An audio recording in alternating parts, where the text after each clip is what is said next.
Hello friends, আমার চ্যানেলে তোমাদেরকে স্বাগত জানাই। আজ আমি তোমাদেরকে দেখাবো কিভাবে তোমরা বাড়িতে খুব সহজে একদম পারফেক্ট নান তৈরি করবে। তার জন্য আমি নিয়ে নিয়েছি এখানে ময়দা, আর ময়দাতে দিয়েছি নুন, ময়ান দেওয়ার জন্য তেল, আর দিয়েছি বেকিং পাউডার। এগুলিকে ভালো করে মিক্স করে নেওয়ার পর 1 কাপ গোটা চিনিকে গুঁড়ো করে এর মধ্যে দিয়ে দিয়েছি। এরপর এর সাথে অ্যাড করেছি দই।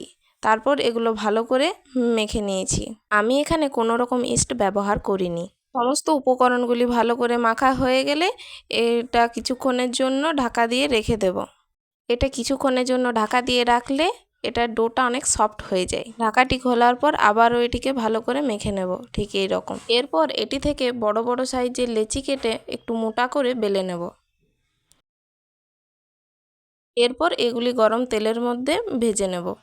এগুলি ভাজার সময় উনুনের আঁচটি কম রাখতে হবে। এই রেসিপিটি ভালো লাগলে অবশ্যই লাইক করবে।